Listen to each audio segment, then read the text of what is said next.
Howdy again, it's Mr. Pete, your YouTube shop teacher. Welcome back. Today's discussion will be confined to pocket knives, and I'm going to show you the 50 or more that I own.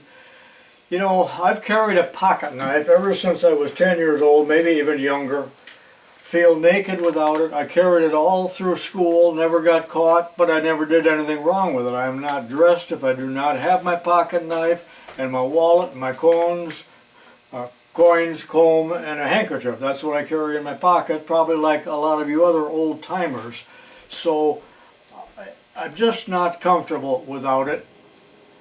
I use it at least several times every day. None of my friends carry one. I don't know how they get along without it. My dad always did. He carried a case pocket knife, so I think that's where I got the habit. Or maybe I wanted to be like my dad, I don't really remember. We used to play a game called Mumbly Peg with our pocket knives. Remember that?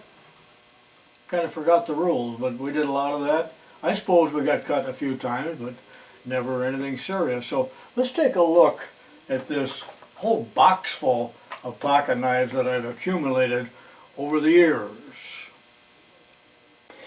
Leave a comment. Tell me what your favorite pocket knife is. But the one that I carry every day, at least for now, is Uncle Henry. I think it's the same as a Schrade. It's got 3 blades. Really 2 or 1 is all you need.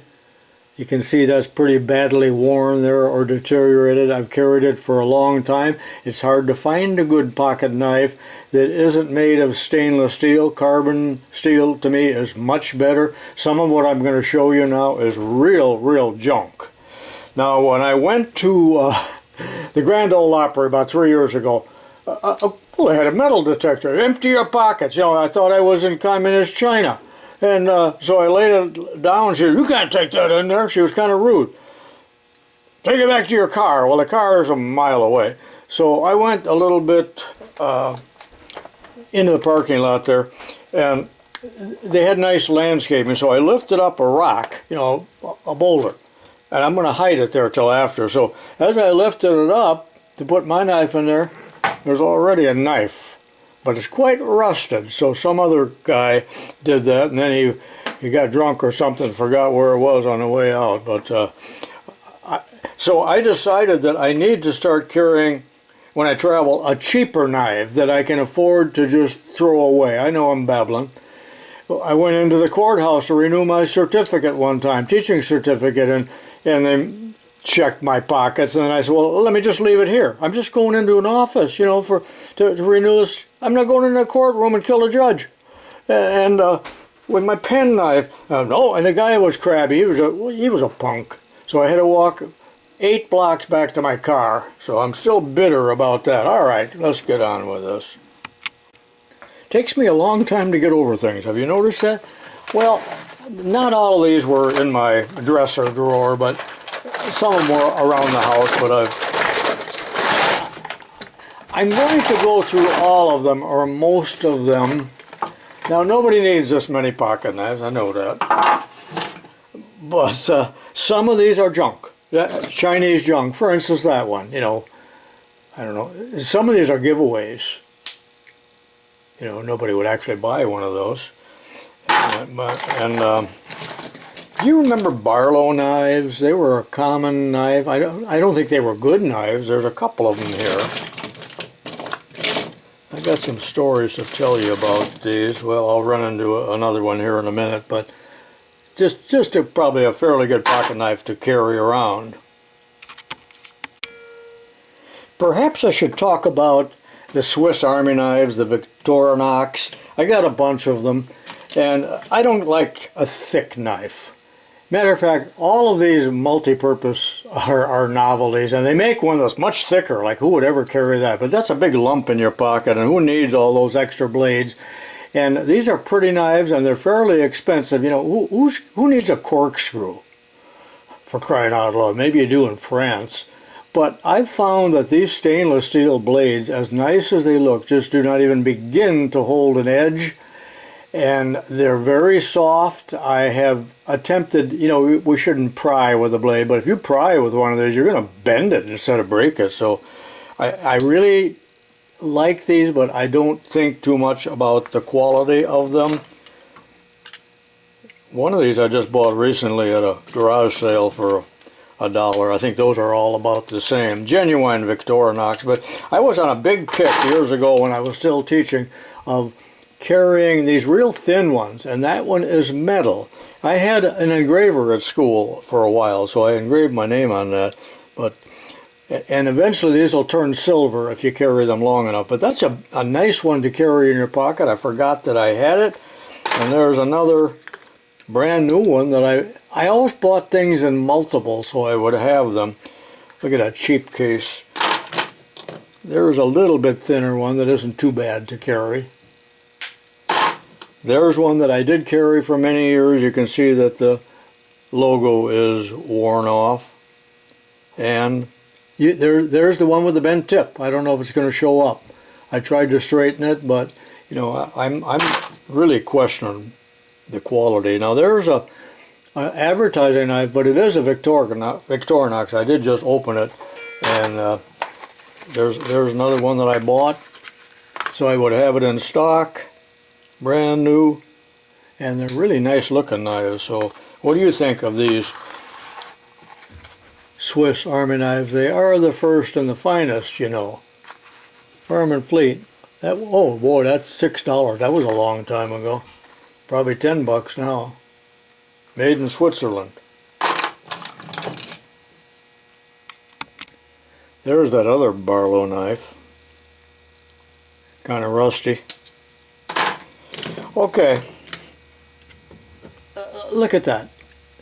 What a worthless little piece of junk. You know, it's got the scissors, and you know, they hot glue them together. This might have been an advertising piece given away. I should just throw it away, but I don't have the heart. You know, who would actually carry that? That might be good in a woman's purse. But I did like, my very first knife was a United States Marine Corps, this type of knife. And everybody and his brother made this, including the Swiss Army knives. This one's called Camp King, you know, that's a real goodie. They always had a screwdriver and an awl and a can opener and the regular blade. But I have several genuine Boy Scout knives, but they are typically made by, well, whoever got the bid. This one is, if I can read it,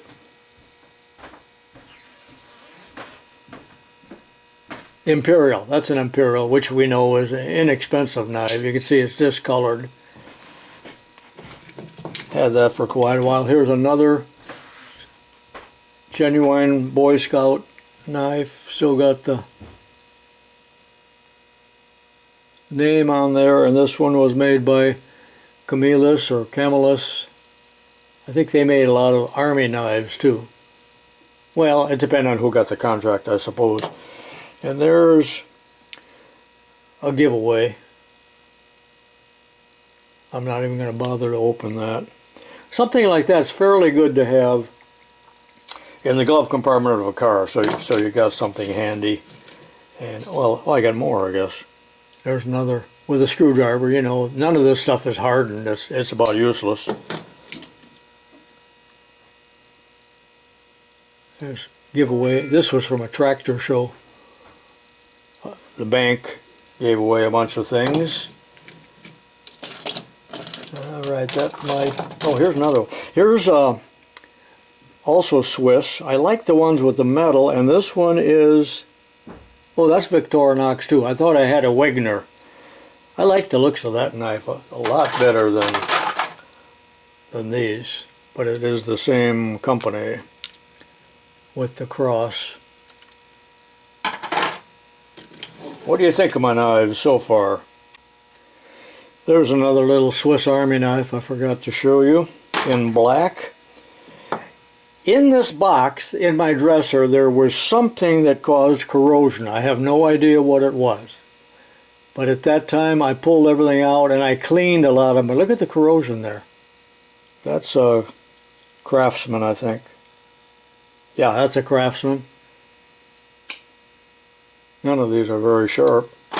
This was given to me as, it's a pocket knife, by a viewer about 5 years ago. It's really a great knife, It's French made, and it is carbon steel and extremely high quality. I believe that company made all kinds of cutlery, but this is actually a little too thick to carry in your pocket, but it's very sharp and it's extremely high quality. I believe one of my better knives.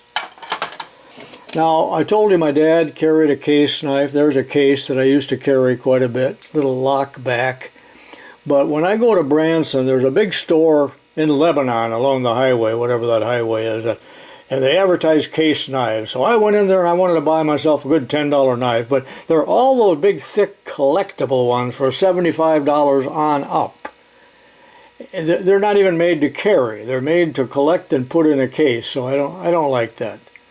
I'd be glad to have one, don't get me wrong, but I'm not going to pay, you know, $50 and up for a knife that I may lose. But I do rather like that one. I think that was a gift to me. I like a nice buck knife. This, again, notice that a lot of these are small because I planned on carrying them, but then I end up with one, and I very seldom lose a knife, and if I do, I find it in the couch, you know, when I vacuum it out. There's an old timer, lock back, single blade, that's all you need most of the time, but too big to carry in your pocket. Another Craftsman, partially destroyed by corrosion. I don't know what they made that. There's an old timer, also corroded. Something fumed up. I don't know what it was in the drawer that would have done that. And you know, you get these things, these cheap knives, as a gift sometime, you know, Father's Day. It's just a pouting disappointment. Look at this. I'm ashamed to show you this, but I'm gonna. You know, you got your cheap pocket watch and a worthless little knife. Yeah, I should just pitch that. It's you know, it's another mustache trimmer is what it is.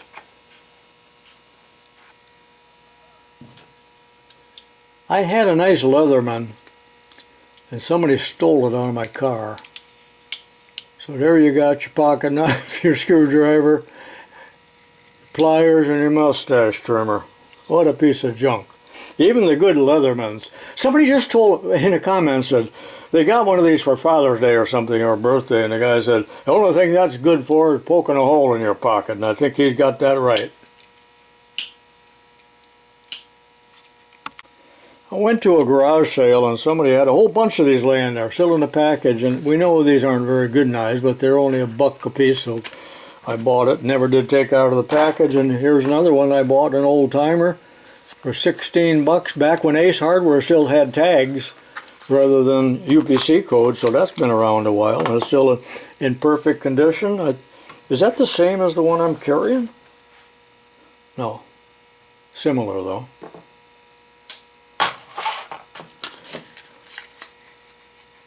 There's a little fluke meter giveaway, probably from a trade show or something like that.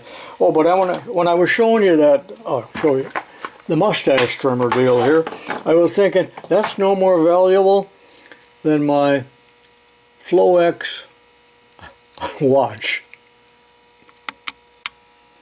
Some of these you see on my bench that I usually keep handy. That's just a cheap one. But I like this one. You know, somebody called this a peach knife. It's an advertising piece from a fruit company. Very unusual. I just leave that lay on the bench here. Not very sharp, but it's handy for what I do. Now, I had a bunch of these Klein's lineman's knives, and I do like these. I wouldn't carry one in my pocket, but I do think of them as high quality. And I had 3 or 4 of them I sold on eBay a few years ago, and I regret it. I totally. Oh, speaking of case knives, there's a little case, not pocket knife, but a little dagger. But I noticed it's greatly deteriorating. See the crack there? This may be a collector's knife, I'm not sure if it's that good or not. I like this Kershaw. I like, what is this? That is a Gerber. That's awesome. I like the looks of it a lot. Forgot how to use it. Here's a Kershaw that I just love this. I shouldn't have shown that yet. I'm gonna re-show that in a minute. That'll be the climax. There's a Remington, which is, we know that's no more Remington than the Man in the Moon. That came in a 2-pack. I don't know where the bigger one is. I think I gave it away. Link belt, that's an advertising knife. The link belt made, can't get it open. There's a cheap little knife, but I kind of like it. There's a Craftsman. Looks like a Father's Day gift. I just broke my thumbnail, I can't get it open. Junk, I probably already showed you that one. Total junk. I do like this one very much. That came from a garage sale, Normac. Too thick to carry in your pocket. And where is it made? Sweden. But it is stainless. Nice looking knife, nice proportions. Here's a lockback Craftsman. Here's Uncle Henry. Too big to carry, but a nice knife. Well, I'm down to the final one here, which is, a story goes with this one, I'm sorry. If you don't want to hear a story, turn off the video, we're done. Okay, in 1962, my brother and I and 2 other guys took a California trip. I was 18 years old. We left here, Illinois, went to the World's Fair, you know, worked our way up through Yellowstone and all those places, and then headed down into California. And in Los Angeles, we went to Disneyland, and we were gone like 3 or 4 weeks in a '54 Chevy. So in Los Angeles, in Hollywood, we saw a movie. It was a horrible movie. It was called West Side Story, and it turned out to be a musical, you know, so every time you got to a good scene, they started dancing. And it was just outrageous. I think Natalie Wood was in it. But anyway, in one of the scenes, they had switchblade knives. Now this switchblade here is, it's not gonna, the spring is about dead, just about dead, as you can see. But anyway, we drove the '54 Chevy Bel Air down to San Diego or wherever it is where the Mexican border is. We parked it and we walked across because someone had told us, don't drive your car over there, walk.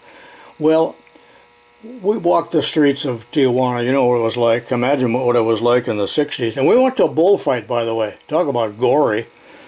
But my brother and I each bought 2 switchblade knives. This is one of them.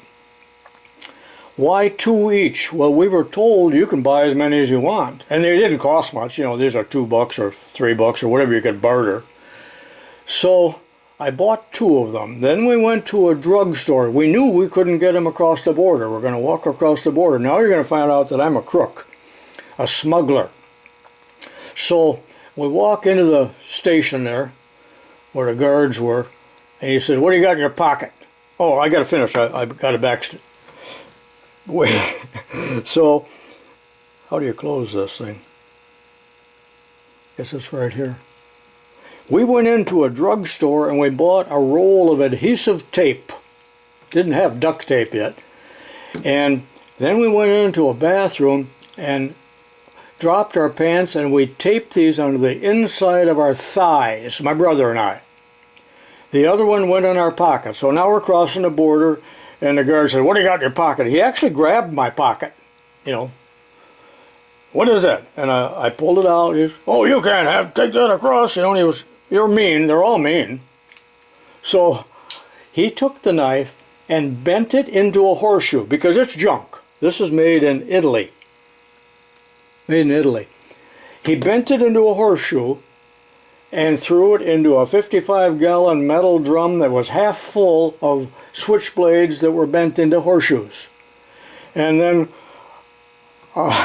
we walked across the border with impunity to the Bel Air and took this off of our legs, and that's where this came from. But you can see that it was a piece of junk. It's bulging and it's falling apart, and the spring is weak, and you know, it's just, you get what you pay for. But that was long before China. Long before China. Well, did you like that story? I hope you don't think any the less of me. And then we'd stand around in the yard and pull the knives on each other over and over and over like we were going to fight, like we saw in the West Side Story. This is Tubalcain saying, so long for now. Put it in the comments what knives you got, or any comments of mine, but nice comments, please. See you in the next video.